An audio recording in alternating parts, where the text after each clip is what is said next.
America ఆర్థిక వ్యవస్థ క్రమంగా గాడిన పడుతోందా?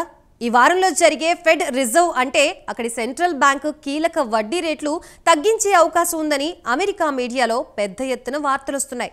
ఒకవేళ ఫెడ్ చీఫ్ జెరోమ్ పావెల్ వడ్డీ రేట్లు తగ్గిస్తే 4 ఏళ్ల తర్వాత వడ్డీ రేట్లు తగ్గించినట్లు లెక్క. మరి వడ్డీ రేట్లు ఎంత శాతం తగ్గిస్తారన్న ఊహాగానాలు మార్కెట్లో వెలువెత్తుతున్నాయి. వడ్డీ రేట్లు తగ్గిస్తే దాని ప్రభావం గ్లోబల్ మార్కెట్లపై ఎలా ఉంటుందో ఓ లుక్కేద్దాం.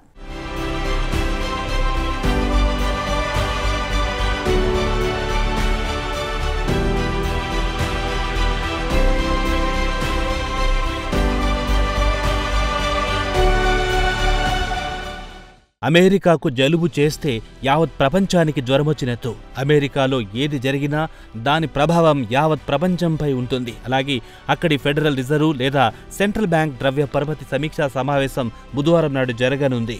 ఒకవేళ ఫెడ్ వడ్డీ రేట్లను తగ్గిస్తే 4 ఏళ్ల తర్వాత మొట్టమొదటిసారి వడ్డీ రేట్లు తగ్గించినట్టుగా భావించాల్సి ఉంటుంది. దీనికి ప్రధాన కారణం అమెరికా ఆర్థిక వ్యవస్థ క్రమంగా గాడిన పడుతున్నట్లు లెక్క. దీంతో పాటు ద్రవ్యోల్బణం కూడా క్రమంగా అదుపులోకి వచ్చినట్లు భావించాల్సి ఉంటుంది.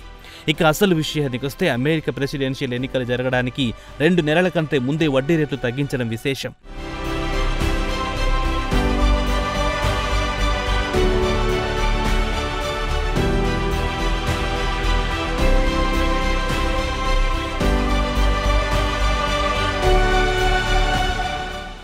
అమెరికా సెంట్రల్ బ్యాంక్ సీనియర్ అధికారులతో పాటు సెంట్రల్ బ్యాంక్ చైర్మన్ పావెల్ కూడా ఇటీవలే సెప్టెంబర్లో జరిగిన ఫెడ్ సమావేశంలో కీలక వడ్డీ రేట్లలో కోత విధిస్తామని చూచాయగా చెప్పారు. ప్రస్తుతం ద్రవ్యోల్బణం దాదాపు ఫెడ్ అంచనాలకు తగ్గట్టుగా దిగొచ్చింది. ఫెడ్ రిజర్వ్ ద్రవ్యోల్బణం లక్ష్యం 2% కాగా అమెరికాలో సుదీర్ఘ కాలం పాటు ఇబ్బంది పెట్టిన ద్రవ్యోల్బణం ప్రస్తుతం అదుపులోకి వచ్చింది. అలాగే లేబర్ మార్కెట్ విడుదల చేసిన నిరుద్యోగుల సమస్య కూడా క్రమంగా గాడిన పడింది.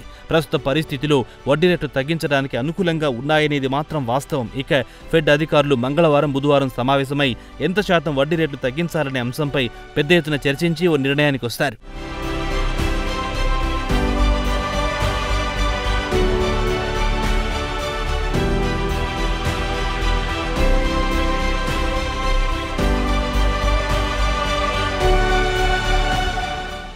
ఫెడ్ చీఫ్ 25 బేసిస్ పాయింట్ల నుంచి 50 బేసిస్ పాయింట్ల వరకు వడ్డీ రేట్లు తగ్గించే ఆలోచనలో ఉన్నారన్న ఊహాగానాలు వెల్లువెత్తుతున్నాయి. ఏదేమైనా 2020 తర్వాత ఫెడ్ మొట్టమొదటిసారి కీలక వడ్డీ రేట్లు తగ్గించడం విశేషం. కోవిడ్-19 తర్వాత అమెరికా ఆర్థిక వ్యవస్థను బలోపేతం చేయడానికి అప్పుడు ఫెడ్ దాదాపు 0% వడ్డీ రేట్లు కుదించింది. అటు తర్వాత అమెరికాలో ద్రవ్యోల్బణం క్రమంగా పుంజుకోవడంతో 2022 నుంచి కీలక వడ్డీ రేట్లను పెంచడం మొదలెత్తింది. కరోనా ముగిసిన తర్వాత నుంచి అమెరికాతో పాటు ప్రపంచవ్యాప్తంగా ద్రవ్యోల్బణం కోరలు చాచడం మొదలెత్తింది.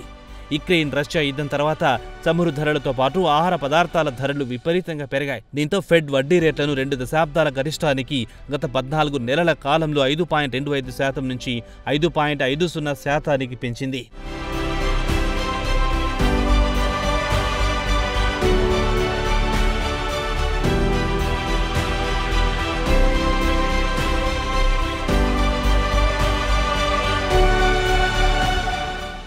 దేశ ఆర్థిక పరిస్థితి మెరుగుపడితే వడ్డీ రేట్లు తగ్గించాలని అమెరికా సెంట్రల్ బ్యాంక్ భావించింది. ప్రస్తుతం అన్ని అనుకూలంగా ఉన్నాయి. ద్రవ్యోల్బణం అదుపులోకి వచ్చింది. లేబర్ మార్కెట్ గాడిన పడింది.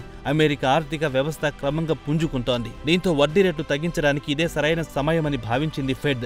25 బేసిస్ పాయింట్లు తగ్గించాలా లేక 50 బేసిస్ పాయింట్లు తగ్గించాలా అనే ఆలోచనలో ఉంది. వడ్డీ రేట్లు తగ్గిస్తే లేబర్ మార్కెట్ ప్రయోజనం పొందినా ద్రవ్యోల్బణం పెరిగే అవకాశం ఉందన్న వాదన కూడా వినిపిస్తోంది. ఫెడ్ అధికారులు మాత్రం కీలక వడ్డీ రేట్లు 2.25% నుంచి 2.5% స్థాయికి తెచ్చే అవకాశాలు కనిపిస్తున్నాయని మార్కెట్ వర్గాలు అంచనా వేస్తున్నాయి. ఫెడ్ వడ్డీ రేట్లలో కోత విధిస్తే గ్లోబల్ బాండ్ మార్కెట్లు బలోపేతమవుతాయి. గత శుక్రవారం నాడు వాల్ స్ట్రీట్ లాభాలతో ముగిసింది.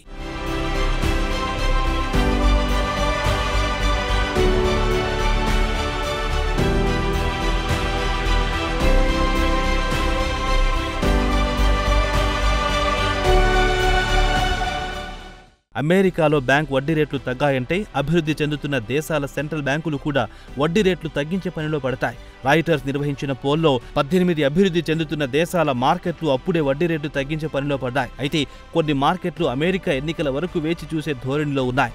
జేపీ మోర్గాన్ తాజాగా విడుదల చేసిన నోట్లో ఫెడ్ వడ్డీ రేట్ల కోత డాలర్ మరింత బలపడే అవకాశం ఉందని తేల్చి చెప్పింది. డాలర్ బలహీనపడడంతో ఇన్వెస్టర్లు జపాన్ ఎన్, స్విస్ ఫ్రాంక్లో పెట్టుబడులు పెట్టారు. ఇక అమెరికా సెంట్రల్ బ్యాంక్ వడ్డీ రేట్లు కుదించడంతో వచ్చే ఏడాది చివరి నాటికి ఈ రెండు కరెన్సీలు బలహీనపడతాయని, డాలర్ పుంజుకుంటుందని జేపీ మోర్గాన్ అంచనా వేసింది. దీనికి వ్యతిరేకంగా పౌండ్ స్టెర్లింగ్, ఆస్ట్రేలియన్ డాలర్ మాత్రం డాలర్తో పోటీ నిలదొక్కుకోవచ్చని అంచనా వేసింది మోర్గాన్ స్టాన్లీ.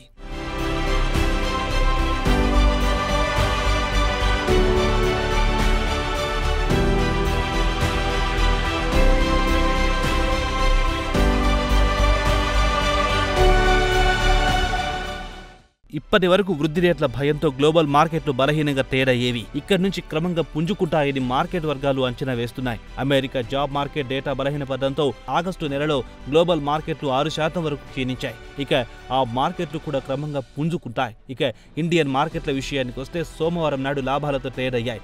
నిఫ్టీ 26,000 మార్కుకు చేరుతుందని మార్కెట్ వర్గాలు అంచనా వేశాయి. అమెరికా వడ్డీ రేటు తగ్గిస్తే ఇతర దేశాలు అమెరికా నుంచి పెద్ద ఎత్తున రుణాలు తీసుకోవడానికి అవకాశం ఉంటుంది. తమ దేశాల ఆర్థిక వ్యవస్థను బలోపేతం చేసుకోవడానికి వీలుంటుంది. వడ్డీ రేట్ల కోత ఎప్పుడా అని గ్లోబల్ మార్కెట్లు ఫెడ్ చీఫ్ ప్రకటన కోసం ఎదురు చూస్తున్నాయి. మరి ఆయన 25 బేసిస్ పాయింట్లు తగ్గిస్తారా లేక 50 బేసిస్ పాయింట్లు తగ్గిస్తారా అన్నది బుధవారం రాత్రికి తేలిపోతుంది. అప్పటి వరకు ఊహాగానాల్లో మునిగి తేలాల్సిందే.